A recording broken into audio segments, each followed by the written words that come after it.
Good afternoon, everyone. Thank you for joining us again today. Today is April the 9th, exactly 1 month since we announced our first case of COVID-19 in Louisiana.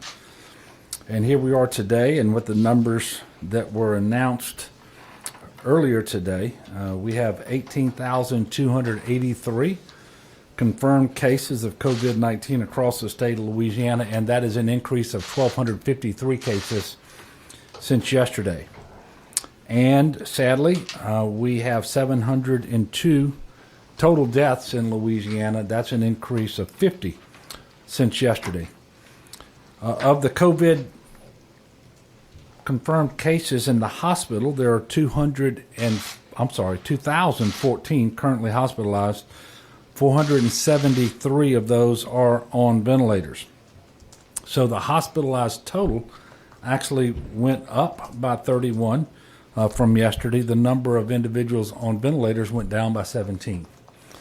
And so that's a continuation of the trend that we're seeing in our hospitals with less individuals, fewer individuals with COVID-19 who are being placed onto ventilators, or in addition to that, people coming off of ventilators sooner than they otherwise would have.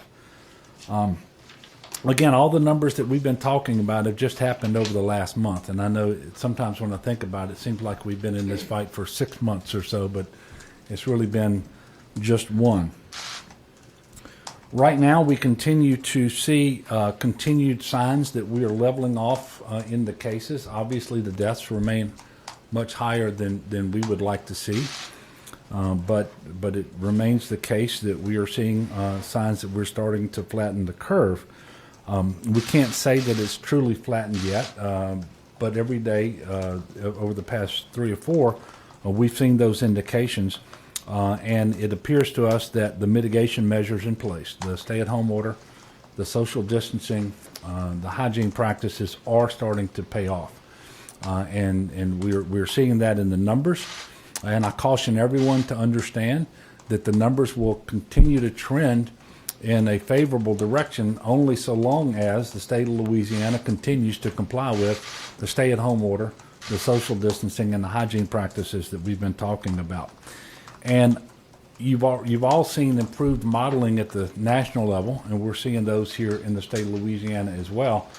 All of those models are premised upon the assumption that the mitigation measures stay in place, precisely that the stay-at-home order stays in place, that people comply with those, that only essential workers are working, that other individuals only go out when it's essential that they do so, and not more frequently than is necessary, and so forth. So that's incredibly important for people to know. We continue to owe all of our healthcare workers and first responders a tremendous debt of gratitude, one that is just tremendous. They're doing life-saving work. Tonight, there will be a collective salute to the millions of essential workers on the front lines of the COVID-19 pandemic. This will be taking place across the country tonight at 8 p.m. Local time. And across the country, there'll be 150 iconic landmark buildings that will become beacons of blue to simply say thank you for all that these individuals are doing. So this is part of the Light It Blue campaign that extends from One World Trade Center in Madison Square Garden in New York to right here in Louisiana.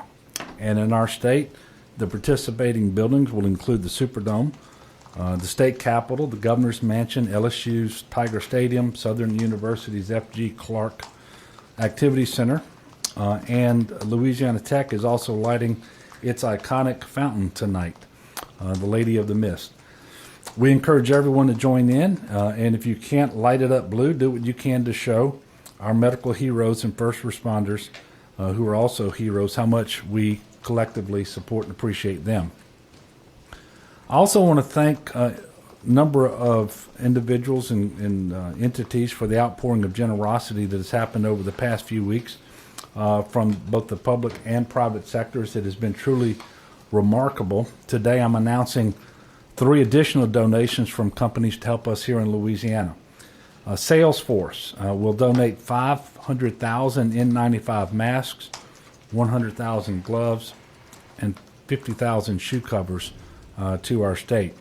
Walmart has announced that they will donate 25,000 N95 masks, and Shell, right there at Norco, will donate 10,000 95 masks. We appreciate all of them, and we know that these items of PPE will go a long way to helping our frontline healthcare workers. I'd also like to again thank Walmart for partnering with us on bringing more testing to areas of the state where it has been lagging, principally up in Shreveport and down in St. John the Baptist Parish as well. I'm also pleased to announce that we've approved the first grant from the COVID-19 Response Fund. You may remember that the Baton Rouge Area Foundation, the Huey and Angelina Wilson Foundation, and the Irene W. and C.B. Pennington Foundation each contributed $400,000. This fund is being administered by BRAF here in Baton Rouge, and it's specifically for the Baton Rouge area, and they created this COVID-19 Response Fund. More than $100,000 of that will be given to the 3 O'Clock Project, which has expanded its meal distribution services after some public school systems were no longer able to continue their cafeteria services. And with these funds, they will be able to reach 30,000 more kids daily. The nonprofit is serving free meals to children under 18 in East Baton Rouge, St. Landry, Assumption, Iberville, and Ascension parishes, as well as other parishes across the state. A consortium of more than 60 restaurants is preparing thousands of meals daily, retaining restaurant workers who otherwise would have been unemployed because of the coronavirus outbreak. I also want you to know that while we can't host the annual Easter egg hunt at the governor's mansion this year, we had already gotten all of the candy necessary to have that, and most of it from Elmer's there in Ponchatoula. And we've donated that candy to local food banks in East Baton Rouge Parish schools for the children and their families to enjoy. I know right now, as we are celebrating and marking Holy Thursday and approaching Easter weekend, it's a little hard to feel connected to each other. And so I wanted to share that the Nextdoor app is up and running. It's one of the largest sites for neighborhoods in the country. We're going to be sharing updates via Nextdoor, and we also we'll be working to get neighborhood captains organized to help support local businesses. They can place orders from restaurants and so forth, and the captains can then pick up the orders for everyone at once and help reduce the number of people having to go out and make contact with other individuals. So that is the Nextdoor app. This is part of Louisiana's Get It To Go campaign, which features a public service announcement by LSU gymnastics coach Dee Dee Bro. We know our local restaurants are working hard to help feed people, and we want everyone to know that when it comes to our Louisiana food, you can get it to go. As I mentioned, today is Holy Thursday, tomorrow is Good Friday, and of course Sunday is Easter Sunday. The Easter story is, at least in part, a story of waiting for new birth, and we're in another period of waiting right now, one that's unfortunately going to last past this coming Sunday. But there is light at the end of all this darkness, and I did want to encourage the people of Louisiana to look at it in that fashion, encourage them to continue to comply with all the orders that are in place and to be patient and to be resolute. Because if they will do that, then the light comes sooner, and the sooner we can start transitioning back to some sense of normalcy. I do want to extend my prayers and condolences to the family of Pastor Harry Blake of Shreveport, who passed away last night. He was 85 years old and an iconic leader of the civil rights movement. Pastor Blake served the Mount Canaan Baptist Church for more than 52 years. He endured many hardships during his life, and in fact, very nearly lost his life during the civil rights movement. But he never wavered in his faith, nor in his work towards equality and justice for all people. This state will be forever grateful to Pastor Blake and for all that he did, the sacrifices that he made to make our state better. And we certainly remembering his family, and we will keep them in our prayers.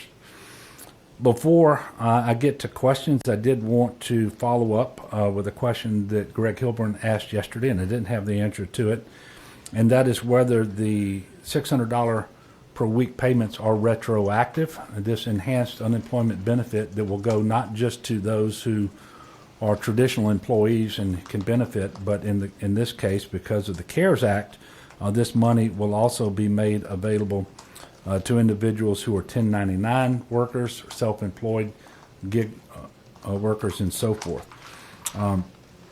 Those payments are retroactive, but only to the week that ended on April the 4th. So this is the second week. I've directed Secretary Ava Dashwa to begin making those payments on Monday of next week. So, Greg, the answer to your question is yes, retroactive to the end of last week. So that will start next week. And again, those payments are in addition to the normal state benefit, which maxes out at $247 per week. So I will now take a couple of questions that came to us from the public. First, Joy asks, I have recently been diagnosed with breast cancer and am in need of surgery.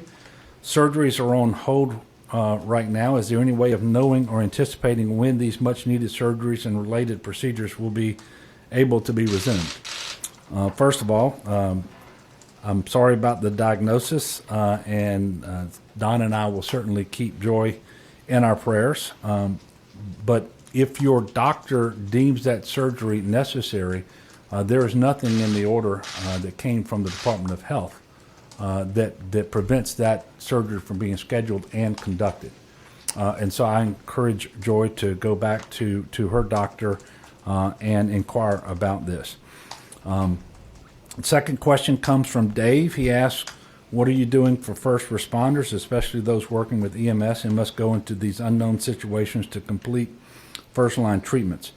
First of all, as I mentioned earlier today and numerous times, we are very thankful to all of our first responders, all of whom show up in a big way every day across the state of Louisiana, but especially during times of disaster and emergency, whether it's a natural disaster or this public health emergency. And I want to say that on behalf of the state of Louisiana, we really appreciate all of our first responders. And we know that they're on the front lines of the battle against COVID-19. First responders, first of all, we encourage them to use PPE, and we're furnishing PPE as best we can to all of the parishes in the state of Louisiana as we can, consistent with their request. In fact, we have distributed PPE to all 64 parishes.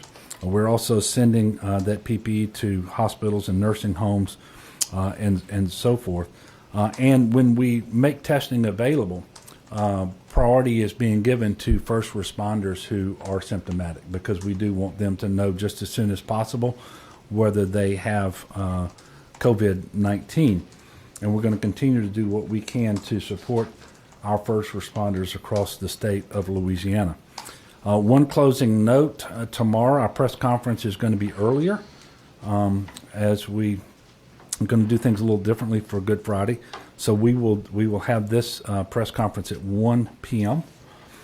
So with that, I am prepared to take your questions, and we do have Dr. Alex Bu here for questions related to testing. Yes, ma'am. Governor, the school superintendents and Bessie's leadership have sent letters asking for you to keep K-12 school facilities closed through the remainder of the year. Have you made a decision on whether or not you intend to do that? Melinda, the letters came in literally just minutes before I came out, and I have them from the Board of Elementary and Secondary Education, the Department of Education, school superintendents, and the School Board Association. And I anticipated getting the request. I told Beth Ciano, the interim superintendent of education, this morning that I would have a conversation with her after I received a request from them. I haven't had that conversation, but I'll have it today. And I just want to make sure that I'm clear on what they're requesting and some other things, and I'll be making an announcement And it's going to happen relatively soon. And obviously, there's a really good chance that I'm going to quickly do what they're asking me to do. And so I'm not trying to keep people in suspense. I suspect that order is forthcoming very quickly. Yes, sir. Attorney General Landry said through the request of your health department, he's formed a task force to make sure clinics are not performing elective surgery. He sent investigators out this afternoon to 2 abortion clinics in Shreveport and in Baton Rouge. What can you tell us about that initiative? Well, we've received complaints over the last couple of weeks about clinics of various types all over the state of Louisiana. Not necessarily a huge number of clinics, but in different geographic regions. Some of them dental clinics, some are colonoscopy, and others have to do with vision.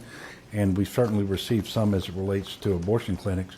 And so we are trying to ascertain now whether any of these clinics are in violation of the orders that have been issued by the Department of Health that stopped non-emergency medical procedures in order to try to conserve PPE that could be used in the fight against COVID. Those investigations have started. I haven't received the result of any investigation in any one of those clinics, and so I don't have any more to add at this point, but I'm sure that there will be additional information at some point. Do you believe that abortions are an elective procedure? Well, I think it would depend on the conditions under which one was performed. And again, we're gonna have more information about this soon, and we'll share it with you when we get it. But I have not received the results of any of those investigations yet. So to be clear, Jeff Landry is investigating these abortion clinics on behalf of your health department, and you're going to decide what to do once you get the. Well, I believe there is an effort with the State Board of Medical Examiners, the Department of Health, and the AG's office to try to figure out whether clinics are violating the order that was issued several weeks ago by the Department of Health. Do we know which of the 3 abortion clinics in Louisiana are performing the procedure right now? I don't know. You know the questions? Yes, sir. The CDC has started to do blood testing for coronavirus antibodies across the country. Do you support the use of this type of testing in Louisiana? Would you like to see the CDC do something similar The here? serology testing? Is Yeah. a way to inform when we reopen? That sort of thing? Yeah, well, first of all, it's critically important to know that. And as we transition at some point in the future, as we're able to do so, and start easing up on the restrictions, which we are not doing today. I'm not announcing that today. It's totally inappropriate at this point. We know we have a ways to go while we need everyone to continue to comply with the stay-at-home order, with the social distancing, with all the hygiene practices. But as we do, when the circumstances allow us to, start to transition, we know that more testing of all types is going to be required, whether it's diagnostic testing, surveillance testing, or this serology testing, because we would want to know, for example, if someone contracted the disease, developed antibodies to it, and then have immunity potentially from getting the disease again.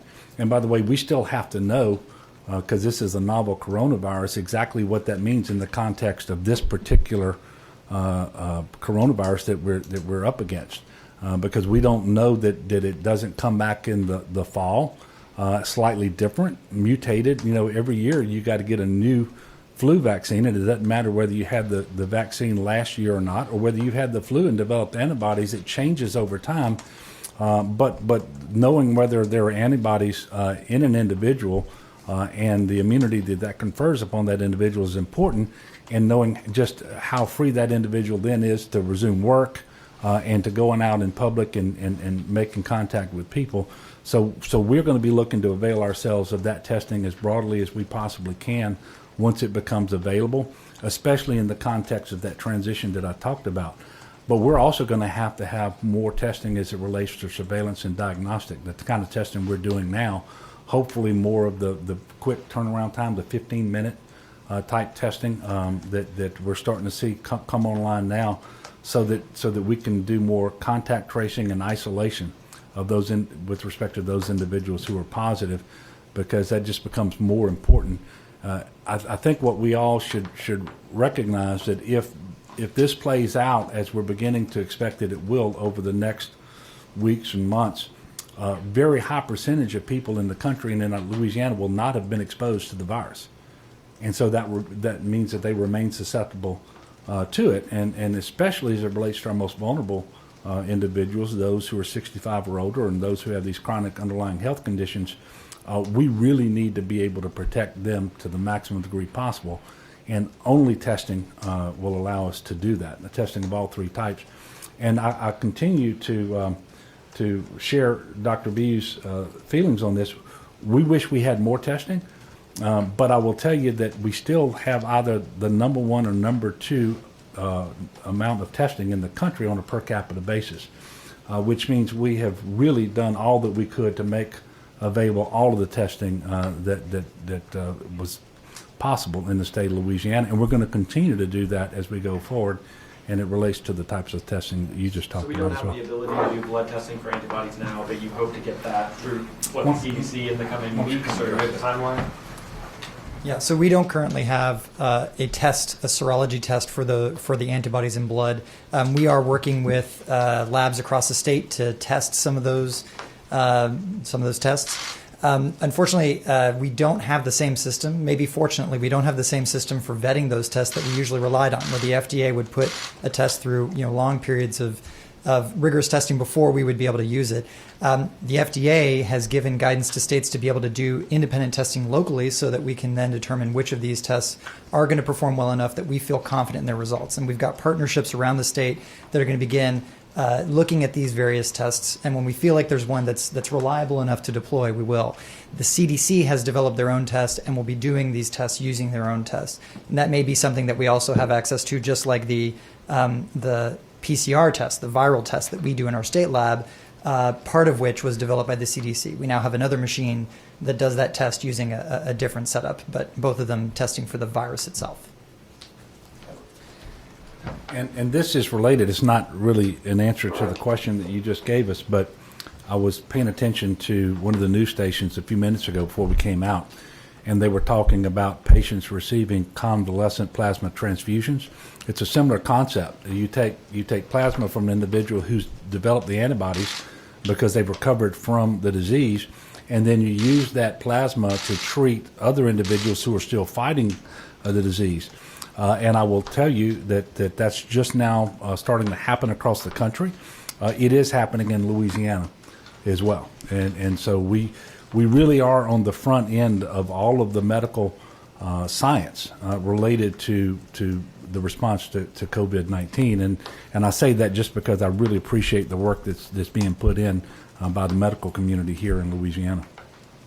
Yes, ma'am. Governor, obviously, we learned overnight that FEMA and HHS are saying that the national stockpile has been depleted, and there is nothing to give states right now in terms of PPE, ventilators, those kind of things. Did you get any notification, or did the governors get any notification in general that was happening? And do you have any concerns about that? Does that change how you're approaching trying to obtain things like PPE and ventilators? It doesn't necessarily change our approach, but it does change our what we anticipate will happen, what our expectations are. We've been told for a number of days now that the federal government and the coronavirus task force being led by the vice president, but the response is really being headquartered at FEMA. They've all been telling us not to expect to continue to receive large amounts of PPE from the national stockpile. Instead, the states and the medical providers should be trying to source PPE from the traditional distributors and vendors.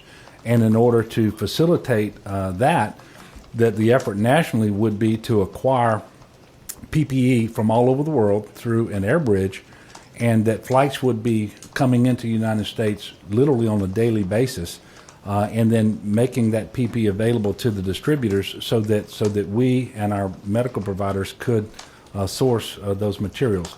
So, I will tell you, we've had longer time now with the air bridge in place. It appears that the PPE is becoming more readily available. I'm not going to say that we have as much as we would like, and that it always comes in as soon as we would like it. But it seems like we're moving in a better direction in that regard. So I'm not especially troubled by what we're hearing with respect to the national stockpile. And I'm not surprised by that either, because they've been telling us to sort of wean ourselves off of the national stockpile and move in this other direction. And as I mentioned, we're now starting to get much more support from the private sector via donations as well. I mean, 500,000 masks from one donation, and these are N95 masks. These are the masks that are most sought after right now. So we're in a little better place there. I'm not going to say that we're out of the woods. PPE remains a concern, not just for Louisiana, but for all the states in our country, and for probably 160 or so countries across the globe. On that subject, several states have sort of talked about getting together to use their purchasing power together. Are you in any conversations with other states to do that? We are not. We're looking at the concept to see whether it confers any advantages. Right now, quite frankly, we don't see it, and this still in the early stages of developing these consortiums, and whether that really, through the enhanced purchasing power that a consortium might have relative to the states acting individually. I just don't know that confers any benefit, and it may add an additional layer of sort of a bureaucracy that you have to go through in order to place an order for and then receive your allocation of PPE. But we are taking a look at it. We haven't said no, but it's something I've asked Colonel Wascom to take a look at and see whether that's a step he would recommend. And then we're also trying to talk directly to the states that are doing it to see whether they believe it's going to be an improvement. Yes, sir. Governor, on the subject of schools and the decision on that, a lot of them are doing learn from home through Zoom, FaceTime, things like that. Is that an effective method of educating, and is it desirable? Well, it's probably the most effective method that you have when you are not able to assemble in your classroom. And so because of that, and because we want our children to continue learning as best as possible and as much as possible, it's desirable because the only option is to do nothing. Now, it's not a very good fit for career-oriented classes and so forth, but obviously it is much better than a young person who needs to be in school not doing anything related to learning. And by the way, schools are also across the state of Louisiana, they continue to try to get traditional materials in the hands of children too, paper as well. But Zoom is one of those options. You know, I had my first Zoom experience just over a week ago, and while it wasn't like being in the same room with all of my siblings and my mother, it wasn't bad either. And it allowed us to be connected and to joke and to cut up and express our express ourselves as we always do, but we were a little nicer probably under the circumstances than we might be sometimes. And then I know that's an experience that people are having with respect to education as well. So it certainly beats not having any class experience during this time that we're not going to be in school.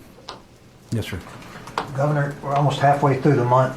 What is your sense? What do you believe the likelihood is that you will allow your order to expire on April 30th?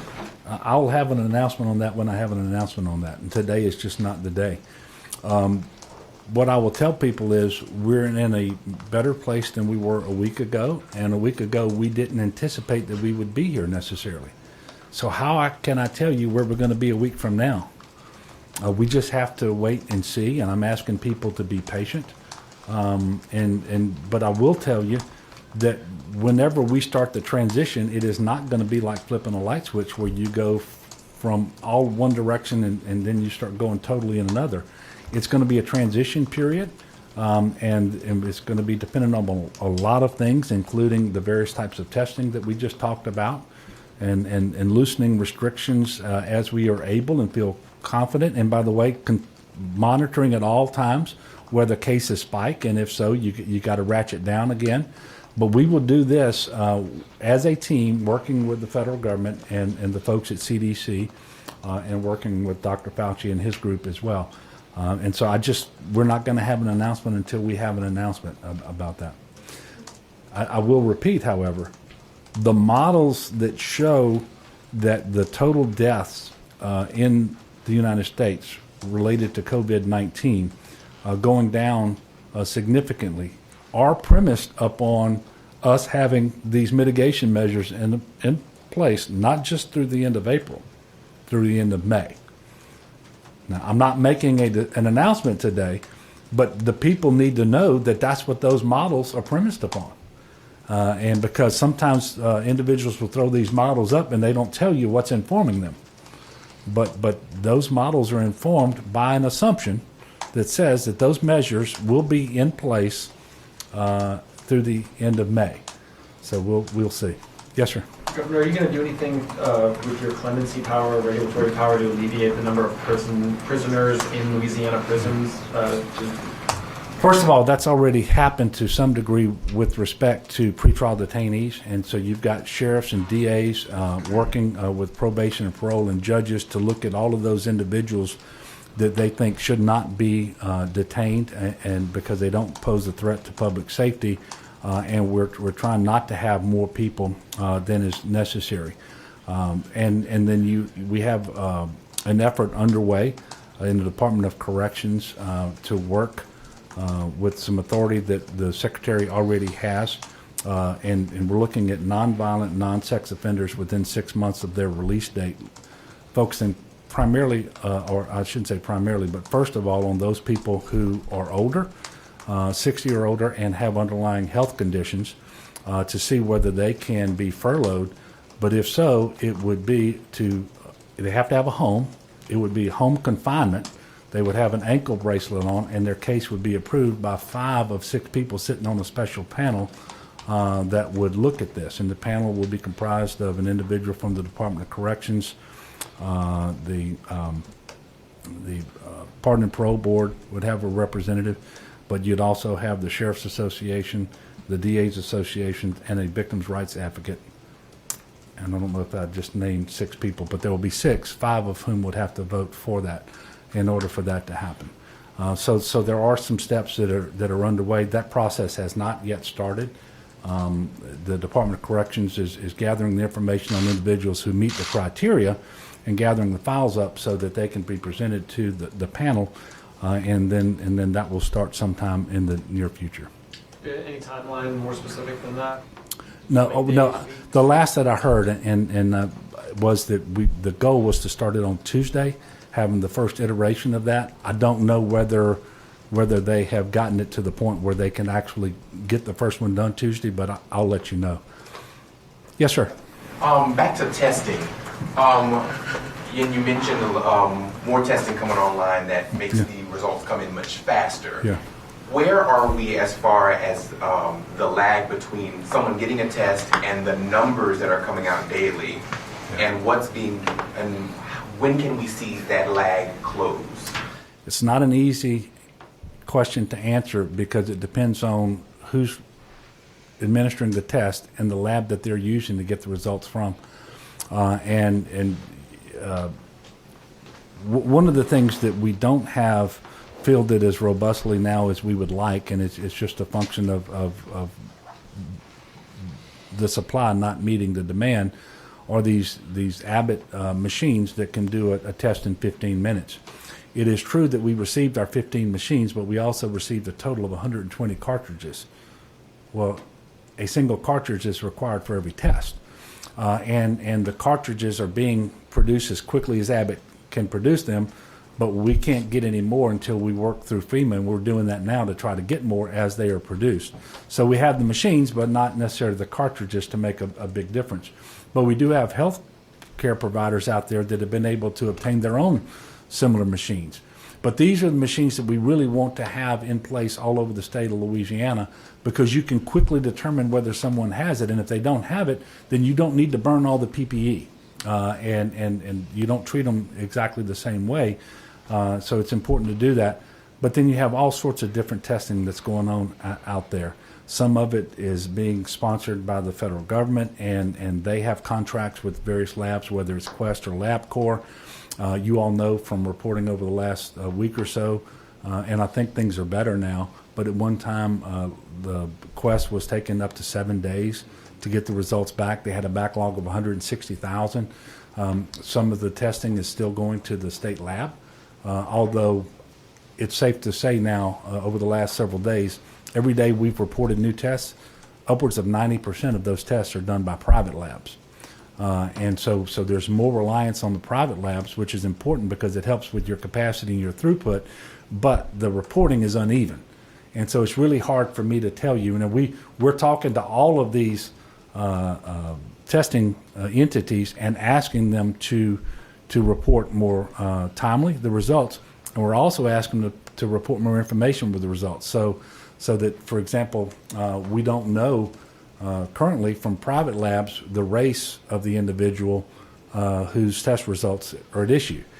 We know the race of deaths, and we've been talking about that a lot lately, but we're trying to see whether what percentage of the positive cases, for example, are African American, and then compare that or contrast it to the percentage of deaths from COVID-19 who are African American. Right now, we can't do that with respect to most testing because that information just isn't available.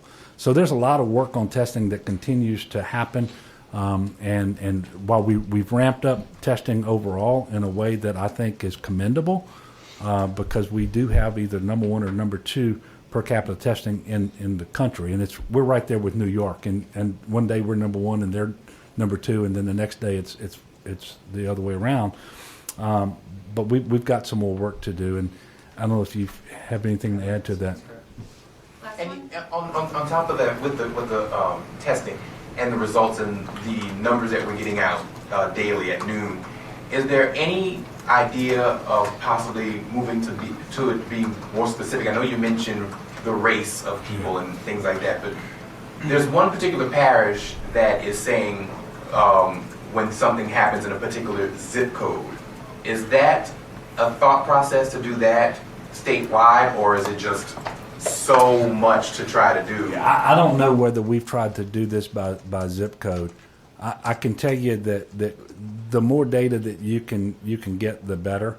But you can literally sit there and spend all your time doing nothing but manipulating data and looking for new ways to report things.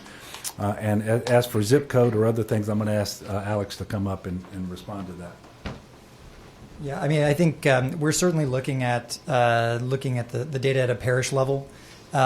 We understand the desire to get more granular. I think we have to balance that as well, especially with our rural parishes, about starting to risk identifiable information. That's something that, again, we want to be very careful about. This is still personal health information, and so when we start to get to details where we've got one case in a parish and we start to give too much demographic information, you can start to identify who that individual is. So we are looking at where we can censor the information below a certain level if it's too low, but where we have places like Orleans and Jefferson and East Baton Rouge, other places where we have large numbers, starting to give that data out. Then the other factor we need to look at is, do we have confidence in the data? And when we're talking about things like demographic data, where we're not getting that from the vast majority of the tests, from commercial tests, we worry about showing you a picture that represents 20% of the tests in that area and people drawing conclusions based on that, when it could just be what's going on in that 20% and the next 80% look very different. So we have to be very careful. We want to give you not only accurate information, we feel confident what we're putting out there is accurate, but interpretable information that doesn't sort of skew and send the public in the wrong direction. And our team is working hard on that every day, in addition to trying to contact the cases and do the contact tracing for those places. Okay, so that'll be the last of the questions today. As we approach Easter weekend, I'm going to again encourage people to be patient. Do what we're asking you to do with respect to staying at home, social distancing and hygiene. For those families who typically gather in large numbers for Easter, this is just not the Easter to do it. But I encourage those family units that eat together every night to do what you can to preserve as much of your Easter tradition as possible. And on behalf of all the crawfish folks across the state of Louisiana, I'm going to encourage you that if you normally eat crawfish on Easter weekend, try to do that this weekend too. But don't have a block party and don't have more than your immediate family unit there. But crawfish is available. They are delicious. I had some last week, and I would encourage you to continue to do that, but just do it on the scale that is appropriate. And then obviously, let's look forward to a blessed Easter Sunday. We will be back with you at 1 o'clock tomorrow for the next press conference. So thank you.